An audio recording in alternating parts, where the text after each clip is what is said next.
Random Podcast. Lo mejor está por escuchar.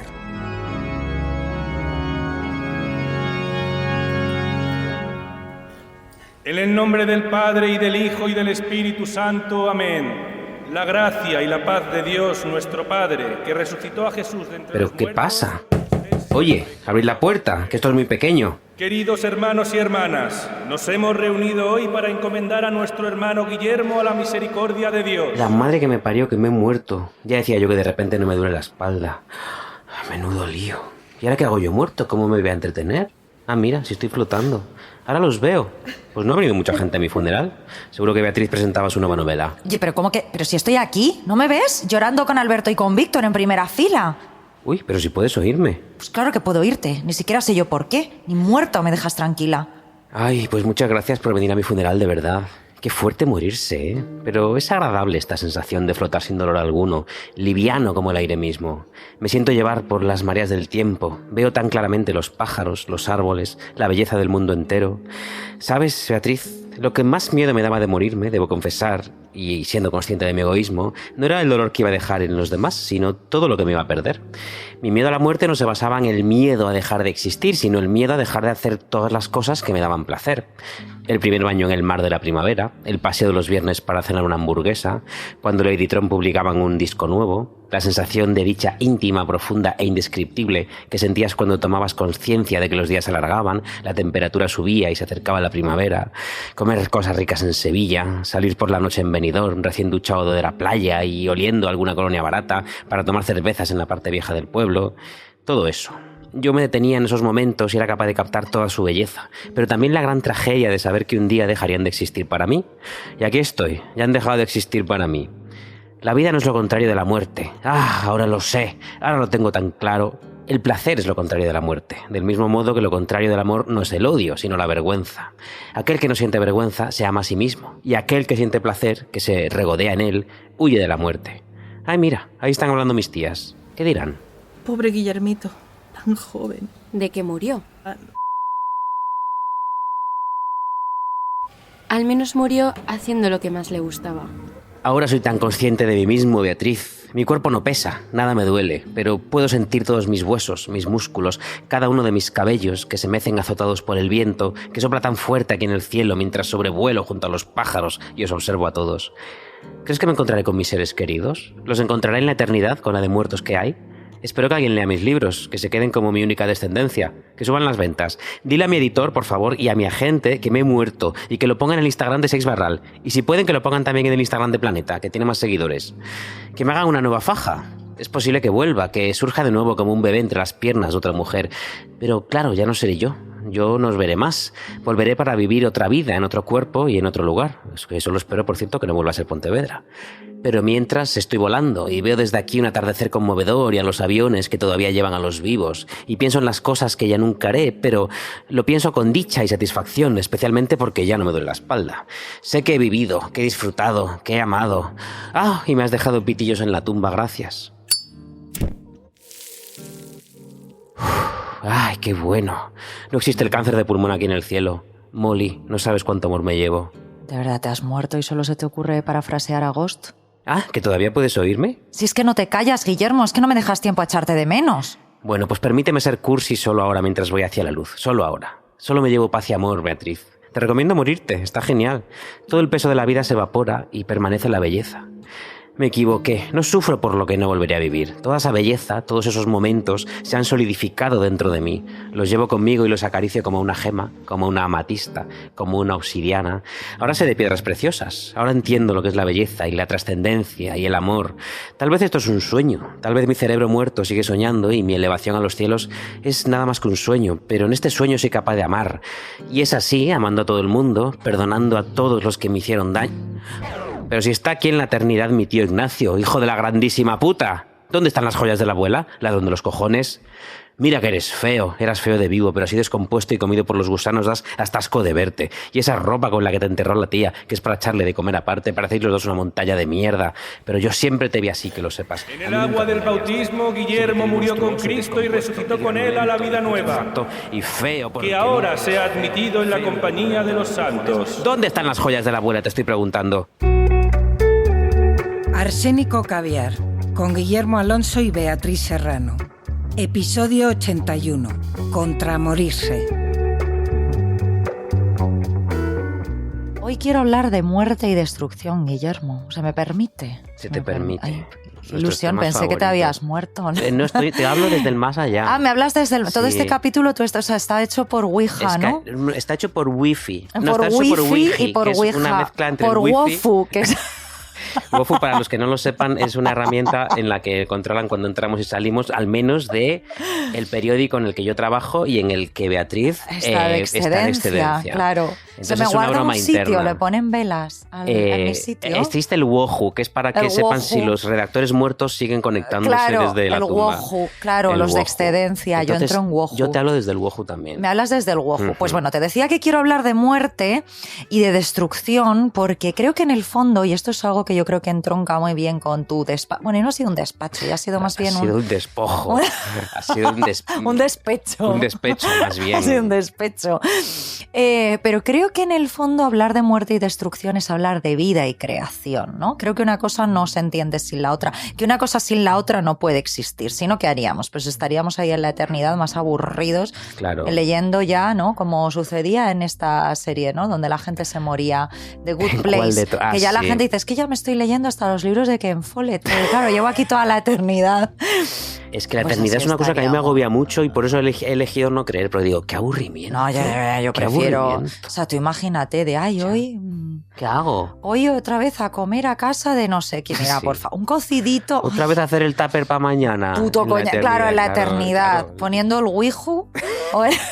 Para que Dios sepa que ese día ha Que sido ese la día- eternidad. Que no... Que ese día Sí. estás en la eternidad, claro. Bueno, pues eso. Yo pensaba en esto, en el tema de la muerte y de la destrucción y la vida de la creación, hace unos días, porque hace unos días paseaba por las ruinas de la ciudad de Pompeya. Ah, mira. Esto es una ciudad nueva que hay ahora, que está muy cerca de Nápoles. Dicen que está en boga en el Yo turismo. te la el recomiendo visitar si viajas al sur de Italia porque no suele salir en las guías, pero Ah. merece mucho la pena, ¿no? Polleia, me has dicho. Pompeya. Pompeya. Herculano también está, pero yo te recomiendo más Pompeya. Vale. Total, yo era la segunda vez que visitaba Pompeya. A mí sí que te gusta, ¿eh? Sí, me gusta mucho. Sentí todavía como más fascinación que la primera y eso pensé que no me iba a pasar. Digo, la primera vez me impresionó mucho porque es un lugar que a poco que estés vivo. Claro, pero la primera vez cuando habías ido, ¿eras pequeña o algo? No, que va, la primera vez había sido hace 4 años o algo Ah. así. Lo que pasa es que, claro, no, que es la primera vez que la ves y te impresiona mucho. Y digo, bueno, la segunda me impresionará menos y aún así pues me quedé boca abierta, chico. Pues igual soy una persona todavía impresionable. Una cosa que es muy bonita. Qué bien, entonces eso es que no estás muerta por dentro. Eso es lo que cual no estoy entronca muy bien muerta con el por tema de hoy. dentro, claro. A ver, es que la cosa es que cuando paseas por allí lo ves todo, lo ves todo en el sentido que a pesar de estar paseando entre ruinas, es como si todo cobrase vida a tu alrededor, ¿no? Porque ves el templo, ves los mercados, ves las termas, ves el teatro y ves las calles y las plazas y ves los barrios, los pequeños comercios de comida para llevar que tenían globo en Pompeya, eso es muy guay. Pero sobre todo ves, que a mí esto me encanta, ves las casas y entras en las casas y ves las formas de vivir que son tan parecidas a la nuestra, salvo porque ellos tenían el váter en la cocina. Estás describiendo Pontevedra, que lo sepas. Es igual, es En Pontevedra también limpiaban como en Pompeya los platos con orina, porque desengrasa muy bien la orina. Sí, yo siempre que voy allí me dice mi madre, por favor, ven con ganas de mear, que tengo Por que lavar la eso, loza. claro, pues esto sucedía en Pompeya, claro, luego la cocina olía a caca. Pero bueno, pero luego quitando eso es muy parecido a la nuestra, ¿no? Dentro, cuando entras en esas casitas, ¿no? Que ves claramente la vida de todas esas personitas que no vieron venir el fin del mundo, ¿no? Porque eso fue lo que sucedió el 24 de agosto o el 24 de octubre, según los últimos cálculos, ¿no? Del año 79. Eso fue lo que les sucedió a los pobres pompeyanos, el fin del mundo, ¿no? De pronto, el Vesubio entró en erupción. ¿Cómo de sorprendente sería aquello para los pobres pompeyanos que ni siquiera sabían que tenían detrás un volcán? Que esto es muy fuerte. O sea, ellos creían que estaban protegidos y guarecidos por las montañas. Es que esos cabrones disimulan, los cabrones de los volcanes. Claro, y ahora resulta que el volcán tiene una muesca y entonces se ve claramente, pero era como que tenía una tapa en ese momento. Entonces decía, ¡ay, qué montaña más bonita! Y era un volcán. Bueno, es que un volcán y una montaña viene siendo lo mismo hasta que empieza a salir lava de ahí, Hasta que empieza ¿no? a salir lava, claro. Es como una boca, ¿no? Es lo mismo hasta que que vomitas, ¿no? O sea... ¿De qué boca tan bonita? Pues te voy a vomitar. Iba a dar otro ejemplo, pero voy a empezar esta temporada. Fino. Sí, fino. Total. Bueno, pues que ellos pensaban que esto era una montaña que les protegía, ¿no? Y de pronto una enorme y densa columna de ceniza lo cubre todo, ¿no? Y mira, así lo describió Plinio el Joven en un texto que se conserva de la época. Amplias capas de fuego iluminaban muchas partes del Vesubio. Su luz y su brillo eran más vívidos por la oscuridad de la noche. Era de día en cualquier parte del mundo, pero allí la oscuridad era más oscura y espesa que cualquier otra noche. Fíjate. Qué majo. Como qué majo Plinio el Joven. Estaba Plinio el Viejo y Plinio el Joven. Seguro que se llevan 2 años, pero es como cuando tienes un amigo del 86 y tú eres, ¿no? Como del 86 y el 84. Además, Plinio el Viejo en Pompeya, año 79, tendría 28. Tenía 28 y Plinio el Joven tenía 20. Se morían por 30, ¿sabes por qué razón? Porque lavaban la loza con orina, entre otras muchas cosas. Claro, y luego, porque tenían las heces en la cocina, claro. Y antibióticos no habían inventado todavía. Claro, no habían inventado los antibióticos, no pero también el tema... Claro, bueno, y luego el agua va, ¿no? Y toda la mierda, ¿no? Que tenía que oler eso rico, pero bueno... Bueno, pues eso, mucha gente se pregunta como por qué los pompeyanos no huyeron, ¿no? Porque mucha gente parece ser que es idiota, ¿no? O sea, hay aquí un apagón y ya no sabemos qué hacer, pero los pompeyanos, ¿por qué no huyeron de Pompeya, no? A ver, pues los pobres pompeyanos no veían nada entre tanta oscuridad, ¿no? Trataron de refugiarse en sus casas, pero empezaron a llover enormes trozos de piedra pómez, como súper redondos sobre ellos, agujereando los tejados, cayéndoles encima. Nubes de azufre les impedían ver y respirar, y para colmo, el volcán despertó las aguas y se produjeron una serie de maremotos. Bueno, huir era imposible. Además, el azufre huele a rayos. Si has estado en algún... Bueno, como este, no sé si allí huele a azufre, pero si estás cerca de algo con actividad volcánica, huele fatal. Claro, azufre, huele como fatal. a pedo. Se supone que es el olor del demonio, ¿verdad? Que siempre dicen que siempre huele a azufre antes de que se te aparezca. Mil pedos horribles, endemoniados. Sí. La mayoría de la gente, de hecho, murió asfixiada, ¿no? O calcinada por flujos piroclásticos, que esto es un nombre precioso que se refiere a gases y cenizas a altísimas temperaturas. O sea, un nombre precioso, pero una cosa horrible. Y luego a mí, fíjate, me dio por pensar una cosa, que dicen que la muerte nos iguala a todos, ¿no? Siempre se dice eso, la muerte iguala a ricos y a pobres. Pero esto es un poco mentira. Por ejemplo, en este caso, resulta que Pompeya era en el año 79 una ciudad que estaba en decadencia, porque durante los últimos 40 años de vida de esa ciudad, aproximadamente, como una premonición, que podrían haber estado más alerta, pero bueno... esta ciudad había sufrido una serie de terremotos que habían destrozado casas, los comercios, las infraestructuras, pues alguno de los mercados estaba como más viejito que otros porque se había destrozado por un terremoto. De modo que desde hacía 40 años la gente rica, Guillermo, la gente pudiente, había ido abandonando la ciudad de manera paulatina, buscando un lugar mejor donde establecerse tanto ellos como sus prósperos negocios. Claro, en Pompeya realmente... murió solo gente pobre. Claro, y luego además le abrieron un Temu en el pueblo de al lado, ¿no? Y todos los pequeños negocios se fueron a la abrieron mierda. Un Temu en Pompeya. Ah, vale. Abrieron el de... o sea, hay una vaca calcinada que es un alejop. Entonces, claro, ya no había... Y los pequeños artesanos no pudieron los competir pequeños con los precios. Artesanos no pudieron porque la gente compraba las gorras en el año 79 en el alejop.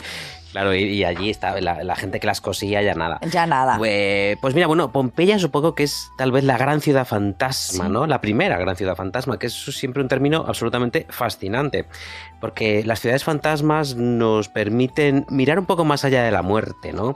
O sea, los objetos y las construcciones y los terrenos que sobreviven a la gente siempre ofrecen como una visión hipnótica. Es ver un lugar que fue próspero y estuvo lleno de vida, como Pompeya, que de repente se queda vacío, comido por la naturaleza, aquí por la lava y por las piedras. Y claro, y esta visión de una ciudad abandonada y comida por los árboles es capaz de enfrentarte a tu propia muerte. Mira, yo siempre he vivido obsesionado por otra ciudad que no es Pompeya, sino es Chernóbil. Oh, bueno. Que no es en realidad Chernóbil, es Pripyat. O Pripyat. Sí. Es que el otro día me insultaron también por Instagram por pronunciar mal Chekhov. Uno me dijo, ¡listillo! Y yo pensé, pues tienes razón, ¿por qué he pronunciado este nombre Chekhov? Yo decía Chekhov y creo que es Chekhov. ¿Y que te insultaron por eso? Me llamaron listillo. Al menos no eran nazis, era un bibliotecario, ¿sabes? O sea, y tenía razón, razón. Entonces, bueno, mientras no sea un nazi que me llama maricón... Bueno, no sé, pero esto también esto me parece un poco de gilipollas, bibliotecario, porque esto es como en el libro que me ha hecho mucha gracia, me estoy leyendo el de La chica más lista que conozco, el nuevo de Sara Barquinero. Es el libro que has escrito sobre mí. Es el libro que he escrito sobre ti. Sí, el libro que Sara Barquinero ha escrito sobre ti.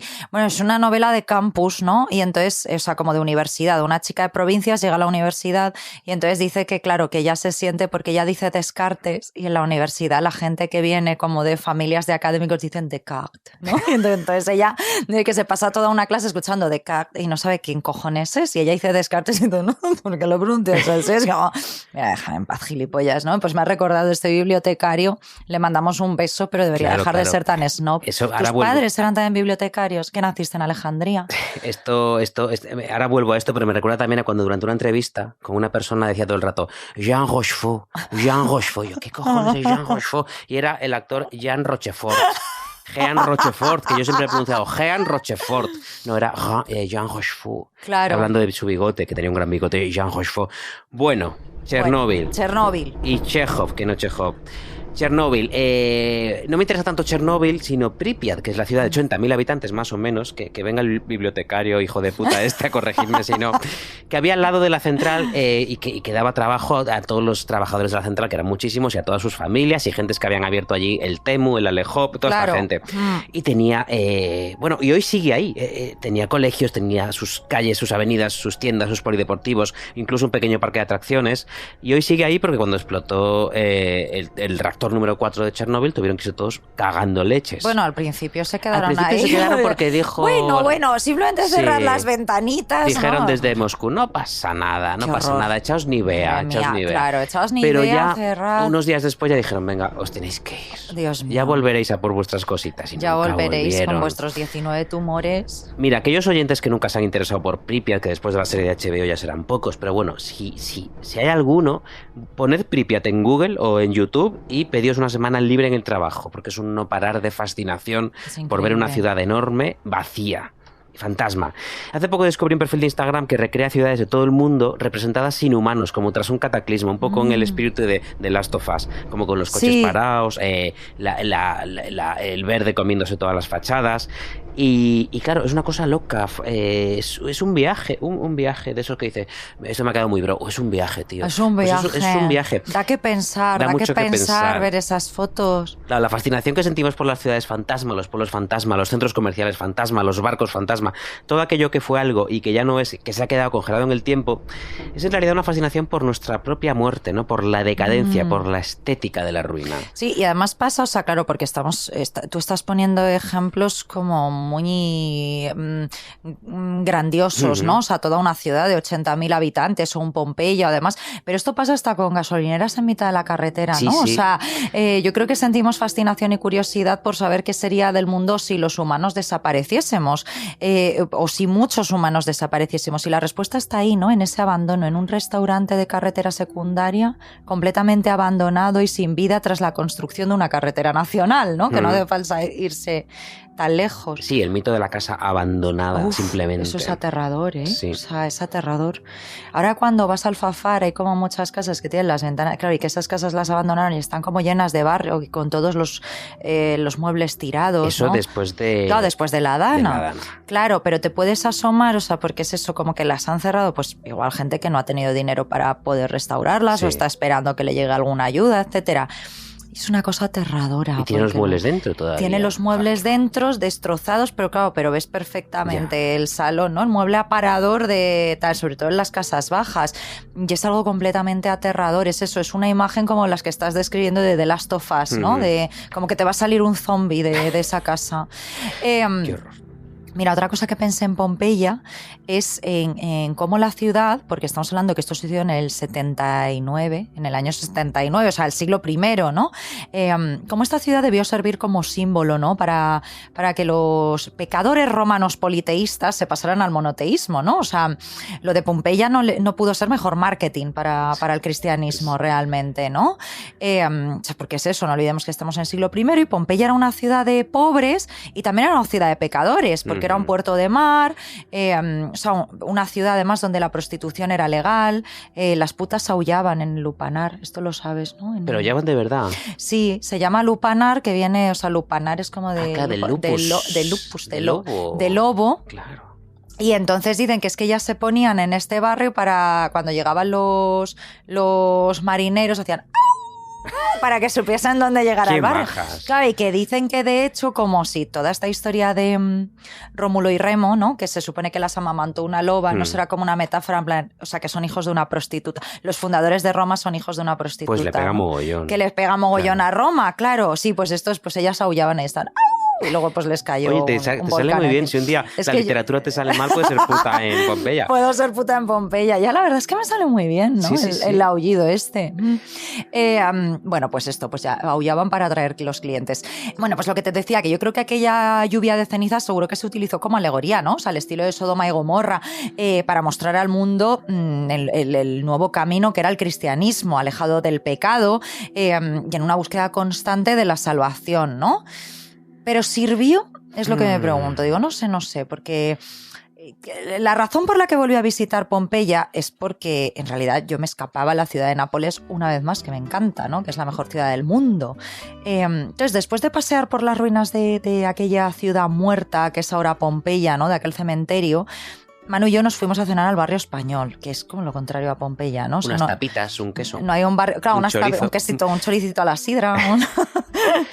Bueno, es lo contrario a Pompeya porque es posiblemente el barrio de la ciudad con más vida del mundo, ¿no? O sea, de esto que estás como en una terraza fumando y te pasa una moto a 3 centímetros con 3 personas y un perro encima y el perro también está fumando, ¿no? O sea, es como Y una cosa... el perro te roba la cartera. El perro te roba la... No, ahora mismo es una ciudad súper segura. Ah, qué bien. Pobrecitos los napolitanos, pero hay mucho grito, mucho, ¿no? De balcón a balcón. Es muy español, o sea, es muy español. Por eso yo creo que nos gusta, Ay, porque qué- al final qué ganas de viajamos ir. para no salir de casa. Claro, claro. Para sentirnos como Queremos en casa. entender lo que está pasando. Queremos entender lo que está pasando, ¿no? Entonces, heta aquí mi teoría. Por la noche pasé por calles estrechas y empedradas, exactamente igual que había hecho durante el día en Pompeya. Pero esta vez, pues eso, con estas motos pasándote de un lado a otro, ¿no? Con napolitanos gritándote por las ventanas, con toda esa ropa tendida, con gente sentada a un lado y a otro de las callecitas, disfrutando de su vino, de su cerveza, de su Aperol, de su cigarrito. En Nápoles fuman mogollón. Todo el rato, está toda la gente tomando expresos y fumando. Es Digo, como, hay otro volcán que es una Hay otra- gran humareda sobre Nápoles. Dice, sí, pero y bueno. son los napolitanos que están fumando sin parar. No, me resultó extraño porque la gente ya no fuma tanto. Pero ellos fuman sin parar, ellos Qué es su bien, rollo. eso es lo guay de Italia, que sí, se ha quedado también un poco congelada en su propio tiempo, ¿no? Sí, pues mira, yo pensé, quizás crecer bajo el Vesubio, ¿no? Con este símbolo de la muerte y la destrucción. Crecer alrededor de esa historia de pecadores muriendo bajo las cenizas sin posibilidad de escapatoria te hace apreciar muchísimo más la vida. O sea, no sé, ¿por qué son así los napolitanos? ¿Por qué son así de vividores, así de alegres, así de despreocupados? Puede que tenga algo que ver, será un síntoma de carácter, que mires donde mires, te mira el Vesubio desde el otro lado. ¿Te hará eso aferrarte a la vida, el saber que todo puede acabar en un instante? Pues puede que sí. Otro inciso, viendo todos aquellos homenajes a Maradona, ¿no? Esos altarcitos, esos grafitis, esas fotografías, esos pósters por la calle dedicados al mayor farlopero de la historia del fútbol y del no fútbol, o sea, el mayor farlopero de la historia. Pensé también que en Italia, o al menos en Nápoles, por mucho que nos quieran hacer creer, el politeísmo no ha muerto en realidad, o sea, solo ha cambiado de forma. No, está Que ahora Maradona. la forma es Maradona. Y luego claro. está Madonna. Está Madonna. O sea, ¿cuántos maricones con presbicia sufrieron un microinfarto aquella mañana en la que ponía "Muere Maradona" en la portada de los periódicos digitales? Qué susto, Qué claro. susto. Ah, no. Ah, Maradona. ¿Y quién es Maradona? ¿Quién? Vale, Ay, vale, que vale. jugaba al fútbol. Ay, era un señor, vale, era un señor bajito. Pues mira, a esta pregunta tan interesante que me haces de por qué, de si tal vez la amenaza del Vesubio puede haber marcado el carácter de los napolitanos, tiene una respuesta Camille Paglia, una de mis personas favoritas, ultra problemática y gran ídola en mi casa, porque a la vez que ultra problemática es una de las pensadoras vivas más brillantes y adictivas de escuchar y de leer, junto a mí, por cierto. Ella tiene la respuesta a tu pregunta. Mira, Ay, en qué bien. Sexual Personae, su obra magna, que recomiendo a todo el mundo, que se pidan también vacaciones porque tiene como 1000 páginas, pero es apasionante, dice lo siguiente. Quiero remarcar, por cierto, que cuando dice tónico equivale a, tónico quiere decir lo que habita, pertenece o proviene de debajo de la tierra. Y Camille Paglia dice lo siguiente. Nuestra concentración en lo hermoso es una estrategia apolínea. Las hojas y las flores, los pájaros, las colinas constituyen un patrón en forma de patchwork mediante el cual trazamos el mapa de lo conocido. Lo que Occidente reprime en su visión de la naturaleza es lo telúrico, lo tónico, que significa de la tierra, pero de las entrañas de la tierra, no de la superficie. Lo dionisíaco no tiene nada que ver con las meriendas campestres. Se trata de la realidad tónica que Apolo elude. El ciego bregar de las fuerzas subterráneas, la larga y lenta succión, las tinieblas y el cieno. Es la brutalidad deshumanizadora de la biología y de la geología, los despojos y las sangrientas matanzas darwinianas, la mugre y la podredumbre que hemos de apartar de nuestra conciencia para poder mantener nuestra integridad apolínea como personas. La ciencia y la estética occidentales son intentos de modificar imaginativamente este horror para darle una forma aceptable. El carácter demónico de la naturaleza tónica es el sucio secreto que guarda Occidente. El carácter demónico de la naturaleza tónica es el sucio secreto que guarda Occidente. Qué frase tan bonita. Ya, ¿ves? bueno, Es sí, que, además la tienes que leer 3 veces porque no se entiende, ¿no? claro, esto pasa mucho con Camille Paglia. Dices, me he perdido. voy a Claro, volver, y pero son siempre 1000 páginas, claro. Sí. No, pero está muy bien, ¿eh? Es un libro increíble. Además habla mucho de Italia, porque ella está obsesionada con Italia. Como nosotros, Y como sí. todas las personas de bien. Claro, como todos los españoles de bien y Camille Paglia. Claro. Pues mira, puede que los napolitanos y cualquiera que viva junto a un volcán, que qué cosa tan simbólica, ¿no? Que Es que, vivir claro. junto a un volcán es una cosa de Es muy todo bonito. puro simbolismo. Qué suerte Pues tiene puede la que- gente de Tenerife y la gente de Bueno, hay algunos Nápoles. que no tienen tanta suerte en las Islas Canarias. No, claro, pero esos son los de La Palma. Esos son esos los no. otros, pero Claro, sí, es o que sea, vivir junto a un volcán tiene sus riesgos. Claro, es mira, muy simbólico, pero cuidado. Pero cuidado. Pero cuidado, aparte de fumar como un hijo de puta y beber como un hijo de puta, el volcán puede entrar en erupción. Claro, aparte de darte ese carácter tan divertido, Claro. también te puede matar, ¿no? Claro, bueno, esto es Sus como pros todo- y contras, esto ¿qué es como eliges? la cocaína. ¿Qué Qué carismático. Ay, que se ha muerto de un infarto. Claro. Todo lo que te aporta cierto carisma personal es También te peligroso. puede matar en algún También momento. te puede matar. Entonces, Esto es bueno, así. ya veréis lo que hacéis vosotros, vivir al lado de un volcán, haceros adictos a los tranquilizantes, Claro. en fin. Pues mira, puede que todo aquel que viva al lado de un volcán sea consciente en todo momento de su propia mortalidad, de, citando a Camille Paglia, el carácter demónico de la naturaleza. Y por lo tanto no sea un secreto para ellos, o al menos es un secreto que deciden guardarse y por eso son así, ¿no? Los napolitanos. Puede ser. Yo no sé, mira, yo no sé si será vivir junto a un volcán, pero creo que la gente que vive más cerca a la naturaleza, o sea, creo que este rollo, este aislamiento de las personas en ciudades, tan lejos de la naturaleza, de sus ciclos y además nos hace más inconscientes de nuestra propia mortalidad, ¿no? Seguramente. Además en esto- las ciudades que yo creo que hay como mayor culto a la juventud, a los cuerpos y demás, como no sé, vivimos como en esta especie de fantasía de la eterna juventud, ¿no? Sí, y de simulacro de civilización. De simulacro ¿no? de civilización, El que es supermercado, como, el Zara, sí, que la es como, avenida. que es como, mira, no sé, igual si viésemos morir a un ciervo y nos estallase un volcán, pues estaríamos, ¿no? Pues Sí, como no nos preocuparía tanto que nos cierre el Corte Inglés a las 11. eso es, o- claro, eso es. Yo, mira, yo esto lo he notado, yo no he conocido a nadie que viva junto a un volcán, creo. No has conocido a Escribidme. ningún canario, No. a ninguna persona de Tenerife. has Creo que no conocido. conozco a muchos canarios. La verdad es que no. ¿Tú conoces a muchos canarios? Joder, Bueno, sí, coño, macho. claro que conoces a muchos canarios. Claro que conoces a muchos canarios. Pero yo no, pero no por nada. No sé por qué no se acercan a mí. ¿Pero hablas Mira. de los pájaros o hablas de la gente? O hablas de... De los dos, yo Ah, conozco. no, yo No. a gente de Canarias sí conozco, pero Ah. a los pájaros no.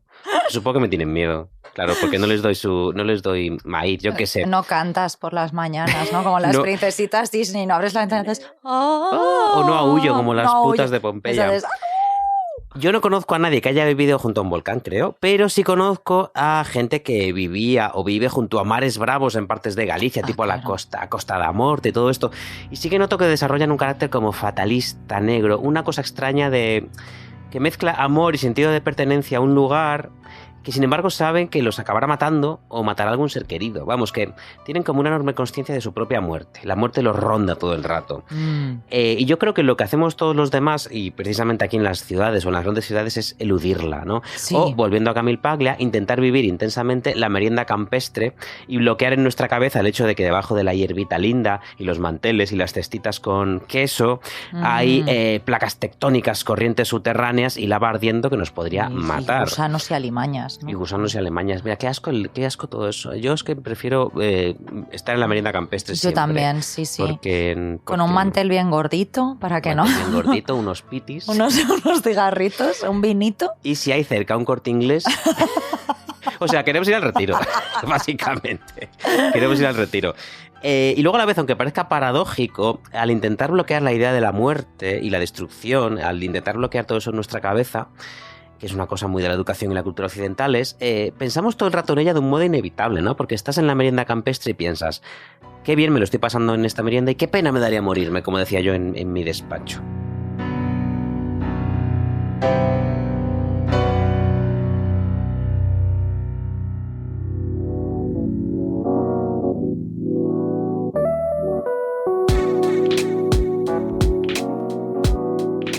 Yo creo que quizás pensaba en todo esto porque tengo una personalidad que podríamos denominar Oliver Lashiana. Oliver Lashiana, Eres ¿no? de la corriente Oliver Lashista. Yo soy Oliver Lashista, o sea, yo también estoy obsesionada con la muerte, como Oliver Lache, ¿no?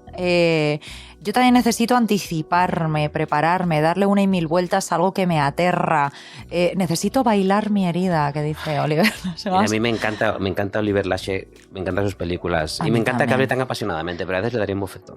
Ya, no, pero a mí no pero me sé, cae muy bien, me cae muy bien. A mí lo de bailar mi herida me hace mucha gracia. Yo ya lo he integrado en mi... no, perdón, o sea, de, oye, Beatriz, oye, estás un poco... No, es que estoy bailando mi herida. Mira, yo prefiero decir Bailando lo quitao, que es la novela de Ana Milán, que ahora es novelista.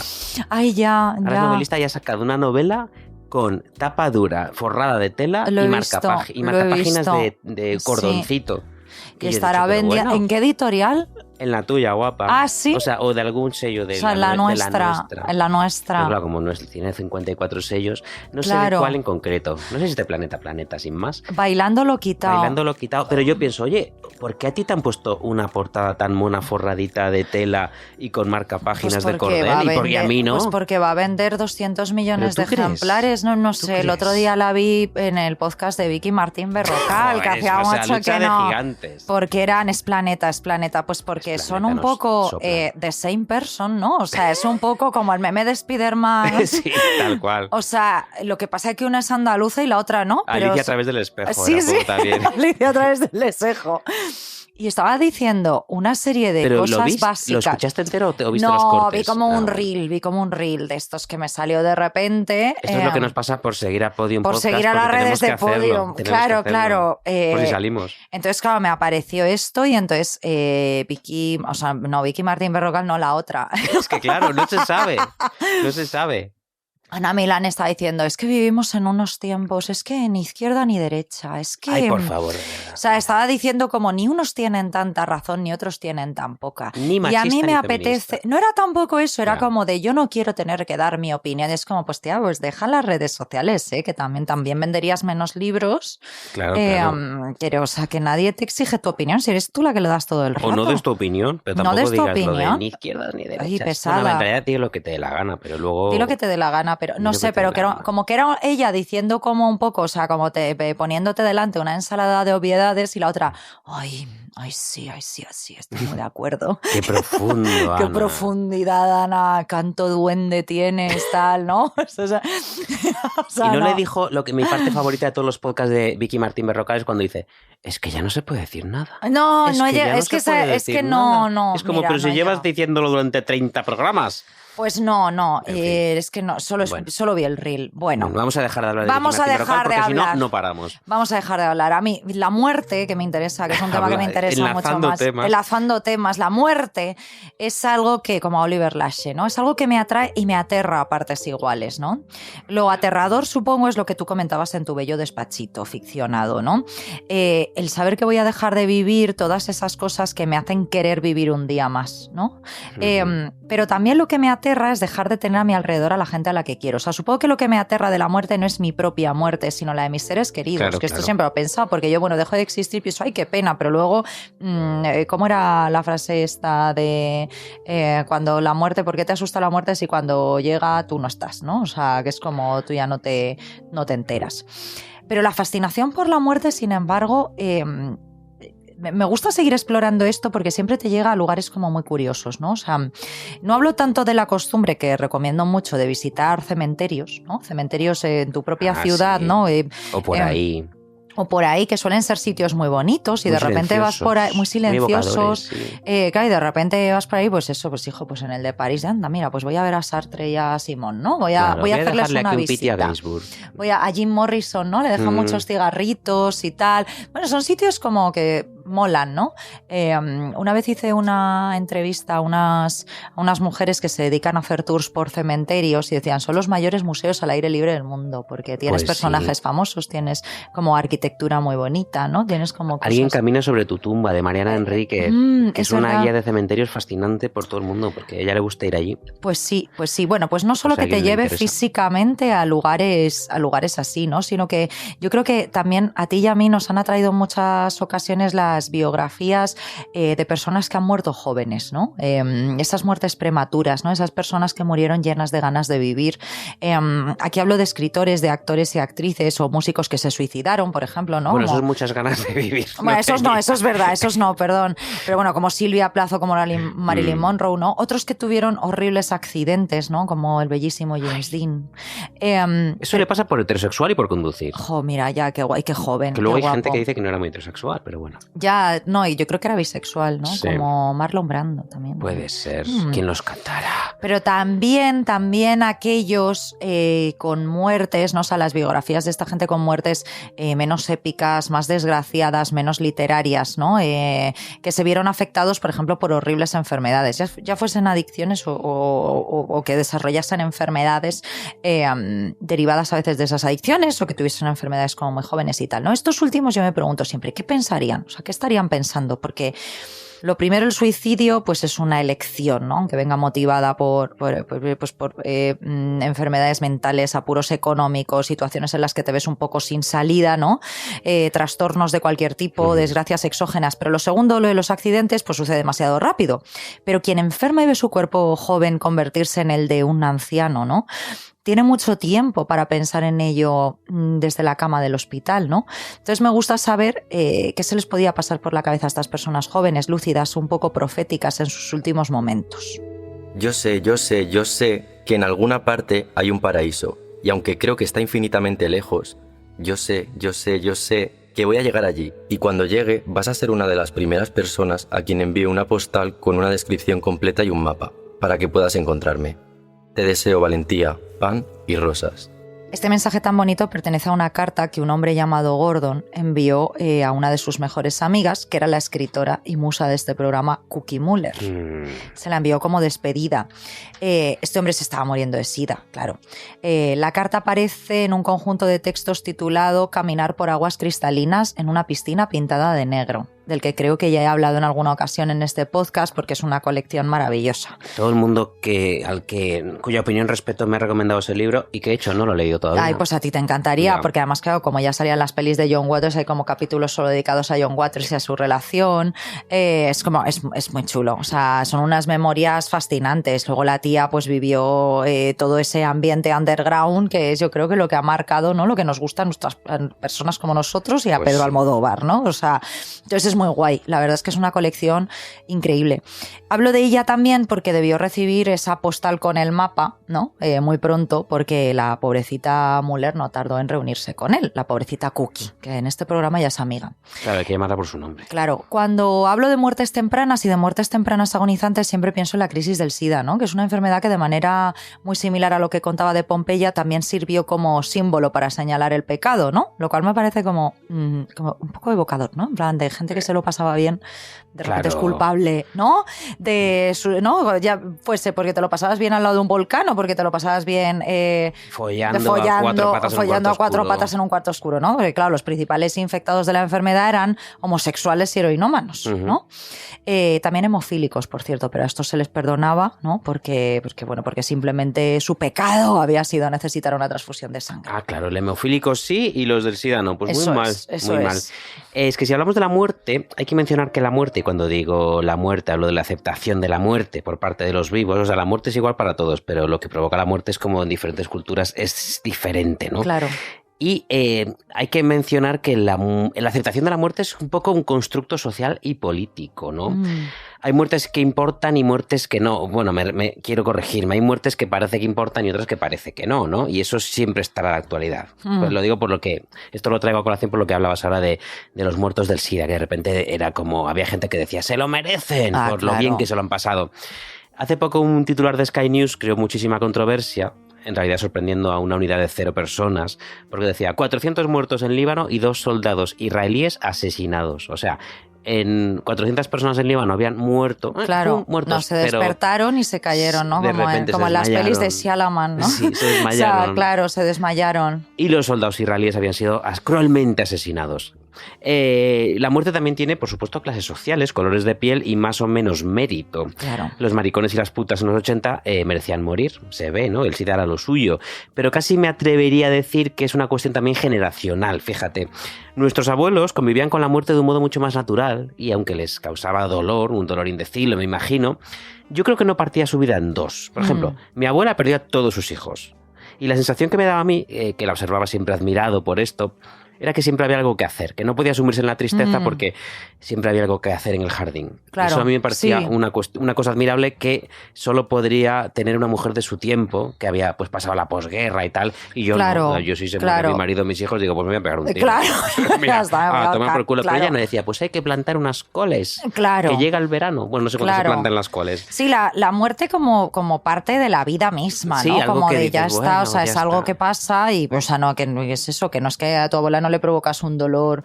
No, pero era probablemente capaz, inhumano, pero es como, bueno, pero hay que seguir, ¿no? Era hay capaz que seguir. de llevar ese dolor inhumano y aparte encargarse de la intendencia. Siempre cuento la misma anécdota y a lo mejor ya lo conté en este programa, pero tras el funeral de mi padre, cuando nos íbamos todos a casa con algunos familiares, o sea, a su casa a tomar allí algo, de repente me dijo, pero si no tengo nada para darles de comer, tendré que darles jamón serrano. Y yo pensé, claro. Acabas de enterrar a tu hijo y estás preocupada por esto. Está preocupada ¿Qué cosa tan por admirable, esto, fíjate. pobrecita. Sí, yo creo como de las muertes jóvenes y las muertes inesperadas, claro, lo de la crisis del SIDA, como tú bien dices, también era porque ya era en una época donde ya no se moría la gente joven. O sea, no fue por una causa de una guerra o no fue por causa de, ¿no? Como cuando no había medicamentos. Bueno, aquí no había medicamentos, pero ya me entiendes, ¿no? O sea... Hay un perfil de Instagram que recomiendo a todos los oyentes que se llama The AIDS Memorial. Ese es precioso. Que es tristísimo. En el que desaparecen las personas en las fotos o están... ¿Es ese? No, es un perfil de Instagram dedicado a recordar historias de muertos del SIDA. Ah, vale. ¿Eso que dices tú es una especie de instalación que hay en algún lado? Bueno, esto es como que, por ejemplo, se ve en plan el coro de hombres de San Francisco, ponte, en el año 1980. Sí. Y entonces hay un coro de tal. Entonces después decía, en el año 1987. Y faltan un montón de huecos. Puede que tenga, claro, y es como puede que tenga un slide. ¿Qué es lo que decía esto? Esto, por cierto, me recuerda a una cosa que dijo Fran Lebowitz. Yo creo que en el documental de lo de Nueva York no es una ciudad, el del Netflix, que hay un momento que habla de lo de la crisis. Dices, ¿qué dice? Mira, dice, cuando se habla de lo que se perdió en la crisis del SIDA, dice, sinceramente... Dices que no estáis preparados, dices que toda la gente que murió de SIDA eran las personas libres, los que habían salido de sus casas, los que llevaban vidas artísticas, vidas distintas. O sea, de verdad se perdió una parte de cultura que quedó cercenada. O sea, que no es que haya muertes mejores o peores, pero qué catástrofe. Ya. ¿Sabes? O sea, qué catástrofe. Yo iba a decir algo mucho más superficial, que era que en este perfil de Instagram, en The AIDS Memorial, todos salen y son todos tan guapos. Ay, bueno, también. Y yo pienso...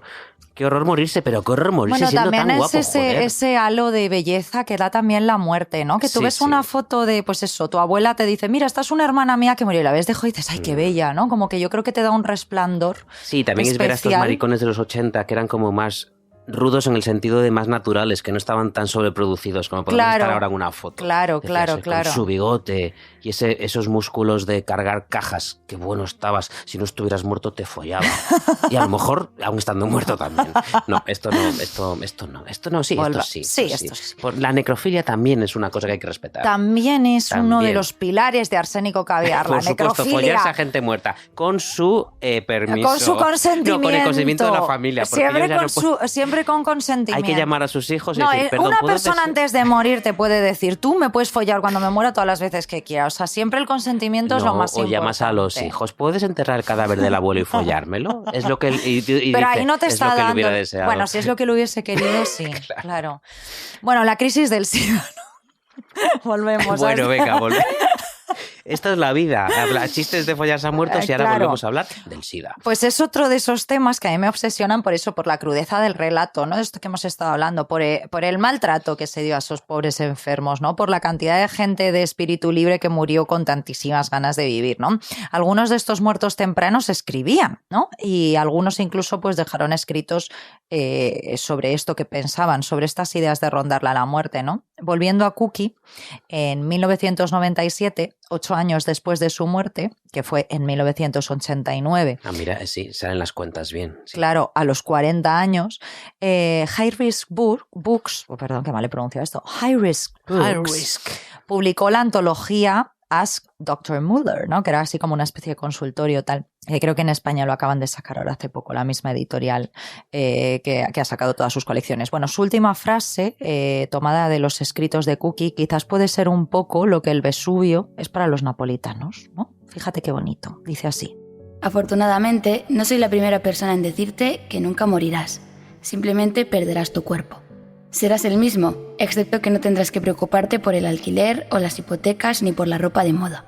Te liberarás de las obsesiones sexuales, no tendrás adicciones a las drogas, no necesitarás alcohol, no tendrás que preocuparte por la celulitis, los cigarrillos, el cáncer, el SIDA ni las enfermedades venéreas. Serás libre.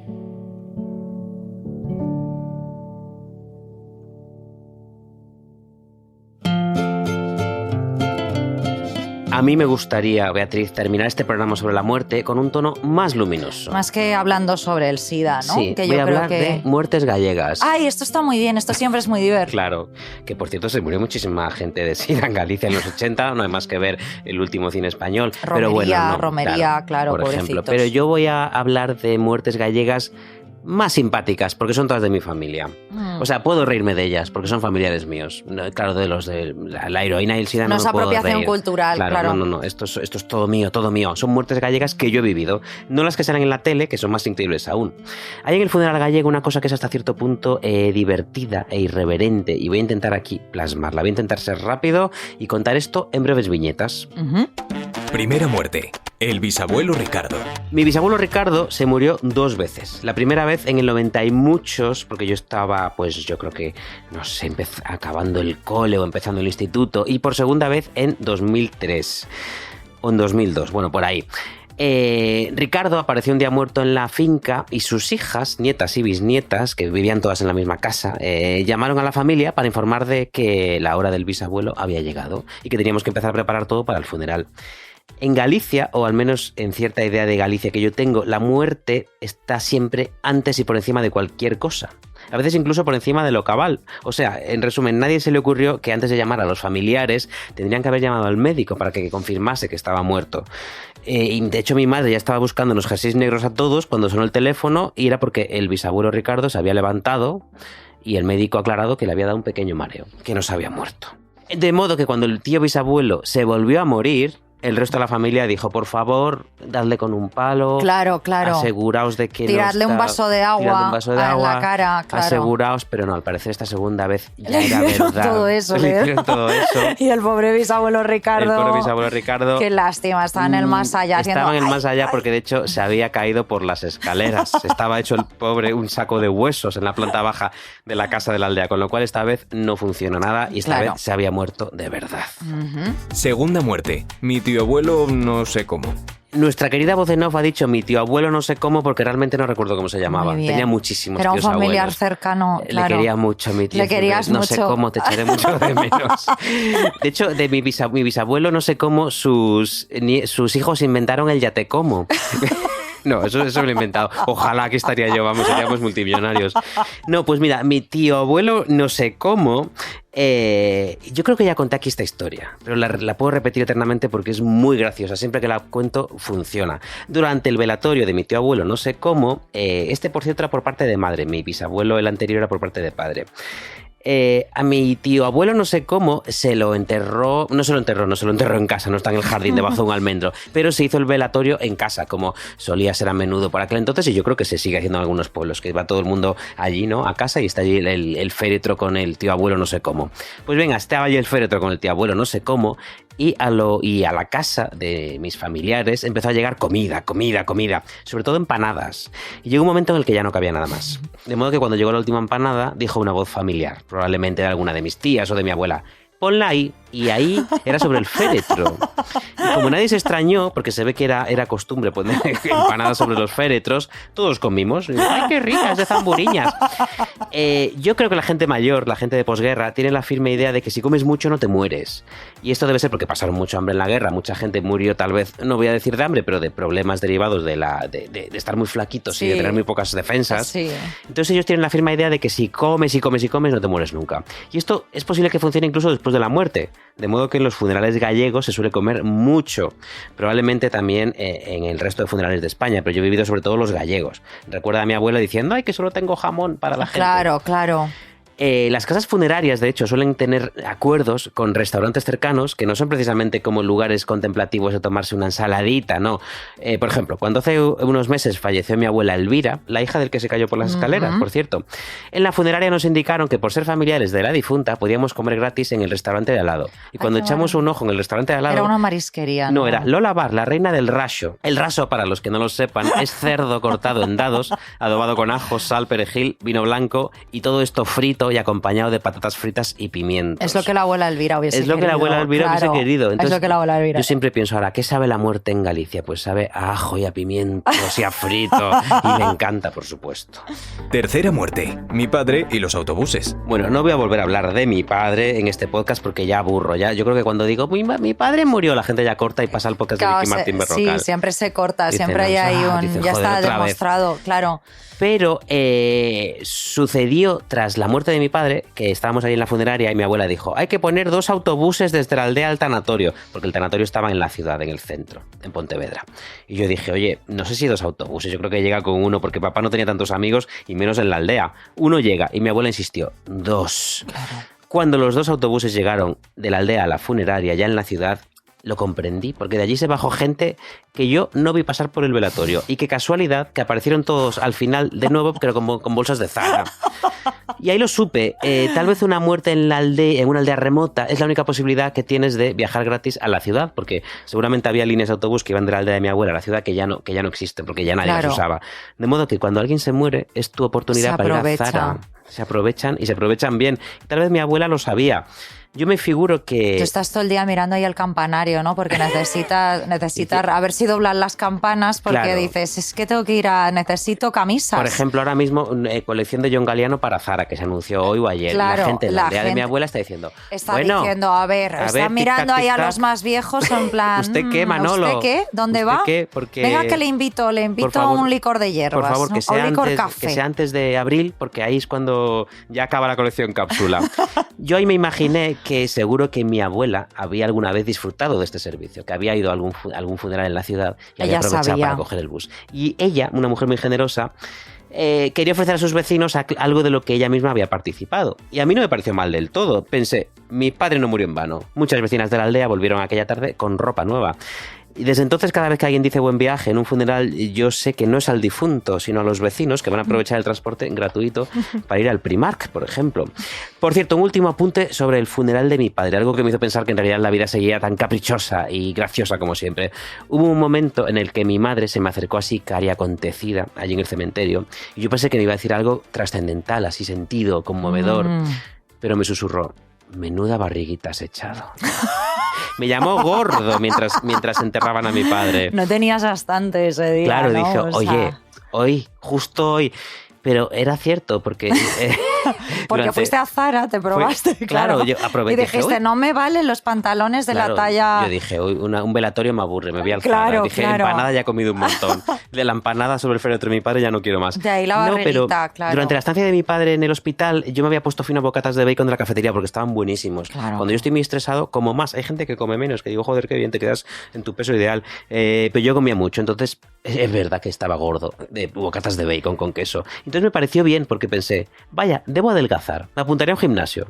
Y pensé, bueno, en este momento como de traumático y de tristeza, me echo un plan ir al gimnasio y adelgazar, porque yo sigo vivo y debo esforzarme por estar guapo y la belleza del mundo debe empezar por uno mismo. bonito, Guillermo. En todo caso, no os muráis. No os muráis, eso es lo que queríamos dejar claro con este episodio. Arsénico Caviar es un podcast que ha ganado un Ondas. Escrito y dirigido por dos personas guapísimas, Beatriz Serrano y Guillermo Alonso. El diseño sonoro es de Nico Solís. El jefe de proyecto es Jesús Blanquiño. Y a los que os preguntáis quién hace esta voz, Rocío Echevarría, la del Bill Metal.